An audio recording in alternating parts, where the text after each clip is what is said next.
રાજકોટમાં દીકરી સમાન ગણાતી વિધવા પુત્રવધુ સાથે ડોક્ટર સસરાના શારીરિક અડપલાનો કિસ્સો જાણવા મળ્યો છે। જે બાદ પુત્રવધુએ સાસુને ફરિયાદ કરતા સાસુના જવાબથી પુત્રવધુ ચોંકી ઉઠી હતી। સાસુએ કહ્યું કે એના પતિ શરીરમાં તારો પતિ આવે છે। અંતે 38 વર્ષીય વિધવા પુત્રવધુએ પોલીસ ફરિયાદ નોંધાવી હતી।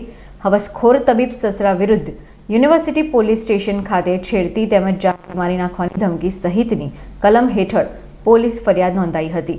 ધાર્મિક પ્રવાસ અને રાજકોટમાં તેના ઘરે પણ સસરા શારીરિક અડપલા કરતા હતા તેવું જણાવાયું છે અને સસરા ડૉક્ટર હોય વિધવા પુત્રવધુને ધમકી આપતા હતા કે અમારી ફોજ ઉપર સુધી છે, કંઈ જ થઈ શકે નહીં। ભોગ બનનાર પુત્રવધુએ તેના માતા પિતા સાથે વાત કરતા અંતે સમગ્ર મામલો પોલીસ મથક સુધી પહોંચ્યો હતો।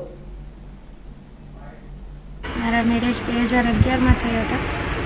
હું 2 વર્ષ સાથે જોડે રહી હતી મારા સાસુ સસરા જોડે। પછી અમે લોકો ઘર કંકાસના કારણે અલગ થઈ ગયા હતા અને પછી 2023માં મારા મિસ્ટરને એકચ્યુઅલ લીવર ફેલર થઈ ગયું હતું, જેના કારણે એમનું 1 મંથ પછી નિધન થઈ ગયું અને એમના એકચ્યુઅલ લીવર ફેલરમાં મેં એમને મારું લીવર બી આપેલું હતું, 65% લીવર આપેલું છે, પણ છતાં બી એ બચી ના શક્યા અને તે પછી અમે લોકો પછી તમે અલગ રહેતા હતા? પછી અમે અલગ રહેતા હતા, હું ને મારો સન અલગ રહે છે અને ત્યાં પછી અમારે ફરવા જવાનું થયું ગયા મે મહિનામાં।